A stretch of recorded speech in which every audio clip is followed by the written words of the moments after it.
Hey subscribers, this is Aki once again welcoming you to Knowledge Exam। आज हम NBD that is NCERT biology decoded के fourth video में taxonomical add की पर discussion करेंगे। बहुत ही ज़्यादा इंपॉर्टेंट टॉपिक है ये। NCERT के chapter number 1 of class 11 biology में लास्ट में दिया गया है। ऑलमोस्ट चैप्टर के लास्ट में है एंड बहुत ही ज़्यादा इंपॉर्टेंट है और इसके लाइन्स कुछ हद तक कॉम्प्लिकेटेड हैं। एग्जैक्टली हम इसे विजुअलाइज नहीं कर पाते हैं, तो आज हम इसे विजुअलाइज करेंगे, लाइंस क्या कहना चाहती हैं वो समझेंगे और ऑल टुगेदर इसे डिकोड करेंगे। सो बिना टाइम वेस्ट किए चलिए अपने नॉलेज को इवॉल्व करते हैं। तो सबसे पहली बात जो हमें ध्यान रखनी है वो है कि की किसके लिए है, प्लांट्स एंड एनिमल्स दोनों के लिए। एनसीईआरटी ये मेंशन करती है कि ये सिर्फ एनिमल्स और प्लांट्स के लिए नहीं, इंडिविजुअली ये दोनों में अप्लाई होता है। ठीक, अब कुछ लाइंस जो डायरेक्टली हमने एनसीईआरटी से उठाए हैं, पहले उन लाइंस को देखेंगे फिर उन लाइंस को डीपली समझेंगे। पहली लाइन है it is based on similarities and dissimilarities, यानी की किस पर बेस्ड होते हैं, सिमिलैरिटीज़ और डिससिमिलैरिटीज़ पर। इसको भी डिटेल में अभी समझेंगे विद डायग्राम। चलिए नेक्स्ट पॉइंट देखते हैं। नेक्स्ट पॉइंट है it is based on contrasting characters that occur in pairs known as couplets, यानी कीज़ क्या है, कॉन्ट्रास्टिंग कैरेक्टर्स पर बेस्ड होते हैं जो कि अकेले नहीं होते हैं, वो कैरेक्टर्स दो कपलेट के रूप में होते हैं, यानी दो पैर के रूप में होते हैं हमेशा। और कॉन्ट्रास्टिंग का मतलब है कि कोई भी एक स्टेटमेंट सपोज दिया है की में, तो वो क्या होगा, कॉन्ट्रास्टिंग होगा, येस नो की तरह होगा, अपोजिट होंगे एक दूसरे के, ऐसा होगा। ठीक है, यानी कपलेट जो भी होंगे वो येस और नो टाइप के फॉर्मेट में होंगे या फिर अपोजिट होंगे एक दूसरे के, ऐसा होगा। इसी को क्या कहते हैं, कॉन्ट्रास्टिंग कैरेक्टर्स। अब नेक्स्ट देखते हैं। नेक्स्ट है सेपरेट की is required for each taxonomic category, यानी हर एक टेक्सोनॉमिक कैटेगरी जैसे कि species, genus, family, order, phylum, kingdom, ये सब क्या है, हमारी टेक्सोनॉमिक कैटेगरी है। तो हर एक टेक्सोनॉमिक कैटेगरी के लिए हमें एक सेपरेट की चाहिए, यानी एक अलग से की हमें बनानी होगी हर एक टेक्सोनॉमिक कैटेगरी के लिए। ये तीनों लाइंस बहुत ही ज़्यादा इंपॉर्टेंट है और इनको हम डीपली समझेंगे विद डायग्राम। सो बने रहिएगा हमारे साथ। और दो लाइन्स हैं जिन्हें हम देख लेते हैं फिर आगे प्रोसीड करेंगे।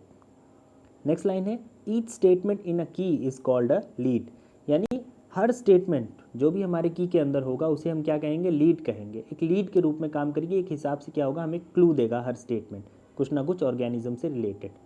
ऑल राइट, नेक्स्ट है लास्ट पॉइंट। की क्या होते हैं, एनालिटिकल इन नेचर होते हैं, यानी एक हिसाब से लॉजिकल होते हैं कीज़। ठीक, यानी एक लॉजिक हमने अप्लाई करने की कोशिश की, वो अप्लाई नहीं हुआ, हम नेक्स्ट लॉजिक को अप्लाई करने के लिए जुट जाते हैं। ऑल राइट, तो चलो 1, 2 एंड 3 जो थोड़े कन्फ्यूजिंग पॉइंट्स हैं उनको डीपली समझते हैं, फिर हम क्या करेंगे, एक एग्जैक्ट की को, जो एक्चुअली की होती कैसी है, कैसे उसे ऑर्गेनिज्म पर यूज़ किया जाता है, वो हम लास्ट में देखेंगे। तो पहले ये 3 जो पॉइंट्स हैं उनको समझते हैं।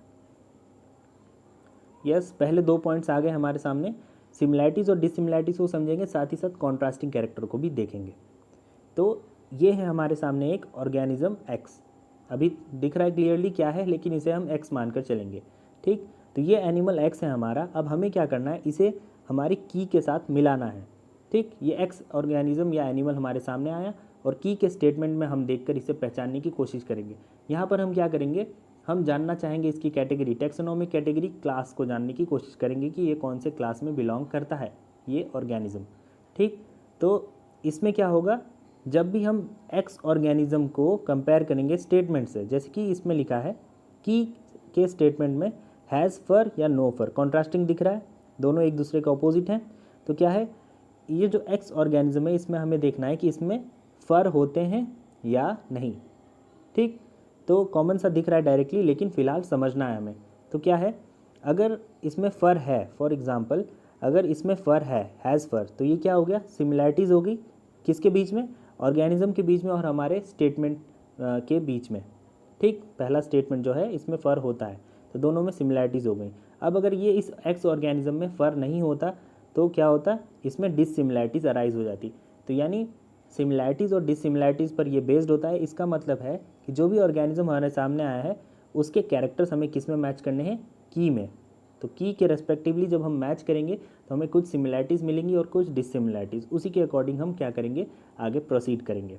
ऐसे ही कॉन्ट्रास्टिंग कैरेक्टर का भी मतलब अभी डायरेक्टली हमें दिख रहा है, फ़र से रिलेटेड है, फ़र है या फ़र नहीं है, दोनों अपोजिट कैरेक्टर्स हैं और दोनों क्या होंगे, हमेशा कपलेट के रूप में, कपल के रूप में दोनों एक साथ रहेंगे। ठीक, तो ऐसी हर स्टेटमेंट की में इसी तरह से हमारे सामने आएंगे। ऑल राइट, चलिए नेक्स्ट देखते हैं। नेक्स्ट है हमारा तीसरा पॉइंट जिसे हमें डीपली समझना है कि सेपरेट की is required for each taxonomic category. तो जिस तरह से अभी हमने पिछले एग्जाम्पल में जो लायन हमें दिख रहा था शेडो उसका, तो वो क्या था, उसमें फर था, तो उसके क्लास को हमने डिटरमाइन कर लिया कि वो क्या है, मेमेलिया को बिलोंग करता है। ऐसे ही क्या है, हर एक कैटेगरी के लिए हमें एक सेपरेट की बनानी है, एक की से काम नहीं चलेगा, हर कैटेगरी के लिए हमें अलग एक की चाहिए। तो ये सारी कैटेगरीज अवेलेबल हैं हमारे पास, और सबके लिए अगर हम जब बनाना चाहेंगे कोई की तो हम इंडिविजुअली सबके लिए बनाएंगे। ठीक है, जैसे कि पहला था हैज़ फर नो फर, तो ये की किसके लिए अप्लाई होगी, ये सिर्फ अप्लाई होगी किस पर, ये अप्लाई होगी हमारे क्लास को फाइंड करने में। ऑल राइट, तो ऑल क्लियर, 1 and 2 and 3 तीनों पॉइंट हमने डीपली समझ लिया। अब क्या करेंगे, हम की को डायरेक्टली अप्लाई करेंगे अपने ऑर्गेनिज्म पे और देखेंगे की एग्जैक्टली फंक्शन कैसे करता है। तो सबसे पहले चलिए की के स्टेटमेंट को देखते हैं। वही एक्स ऑर्गेनिज्म हमारे सामने आया, हमें पता नहीं है ऑर्गेनिज्म क्या है, तो की के कुछ स्टेटमेंट्स देखेंगे। यस, पहला स्टेटमेंट है फ़र के बारे में, फ़र होता है कि नहीं। अगर यस है, फॉर एग्जांपल एक्स में अगर फ़र है तो वो इमीडिएटली क्या हो जाएगा, उसकी क्लास हमें पता चल जाएगी क्या है, वो मैमल को बिलोंग करता है। लेकिन सपोज़ मान लो कि ये जो एक्स ऑर्गेनिज्म या एनिमल हमारे सामने है उसमें फ़र नहीं है, ठीक, यानी एक्स हो गया वो, तो हमें इमीडिएटली क्या है, नो आंसर मिला, तो हमें क्या करना है, गो टू सेकंड स्टेटमेंट, यानी सेकंड स्टेटमेंट को पढ़ना है जो कि हमारे की में अवेलेबल है।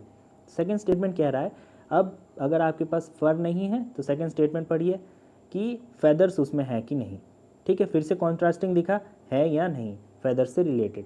अगर फेदर्स हैं तो इमीडिएटली वो क्या हो जाएगा, एक बर्ड, हमारा एक्स ऑर्गेनिज्म जो है वो क्या हो जाएगा, एक बर्ड हो जाएगा। फिर अगेन अगर उसमें फेदर्स नहीं है तो हम क्या होंगे, स्टेटमेंट नंबर 3 पर मूव कर जाएंगे, यानी ये बर्ड मतलब जो भी ऑर्गेनिज्म है हमारे सामने उसमें अगर फेदर्स नहीं है तो हम क्या करेंगे, स्टेटमेंट नंबर 3 को पढ़ना शुरू कर देंगे तुरंत। तो 3 क्या कह रहा है, 3 कह रहा है फर्टिलाइजेशन। ठीक, अब उसमें इंटरनल फर्टिलाइजेशन होता है या एक्सटर्नल फर्टिलाइजेशन होता है, देख रहे हैं कॉन्ट्रास्टिंग दिख रहा है ना, इंटरनल एक्सटर्नल एक दूसरे के अपोजिट। तो ये क्या हो गया, कपल हैं दोनों, एक साथ हैं, पेयर में हैं और साथ ही साथ एक दूसरे के अपोजिट हैं, इसी को हम कहते हैं कॉन्ट्रास्टिंग।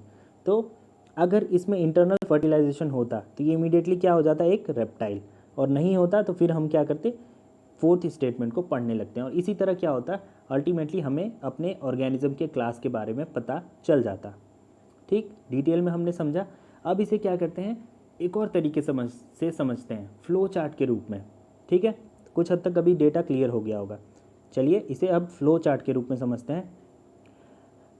तो ये है हमारी की जिसे हमने बनाया है किसके लिए, वर्टिब्रेटा क्लास के लिए बनाया है। अब एग्जैक्टली हमें क्या करना है, जो भी ऑर्गेनिज्म, सपोज एक्स ऑर्गेनिज्म हमारे सामने आया, ठीक, उसके क्लास को हमें फाइंड करना है, वो किस क्लास को बिलोंग करता है की के हेल्प से। तो पहला स्टेटमेंट हमारे सामने आया, उसमें फ़र है कि फ़र नहीं है। सपोज उसमें फ़र है तो वो कौन सा ऑर्गेनिज्म होगा, इमीडिएटली वो एक मैमल हो जाएगा। वही बात फिर से कर रहे हैं। फिर फ़र नहीं है तो हमें क्या होगा, नेक्स्ट स्टेटमेंट में मूव कर जाएंगे कि उसमें फेदर्स हैं कि फेदर्स नहीं है।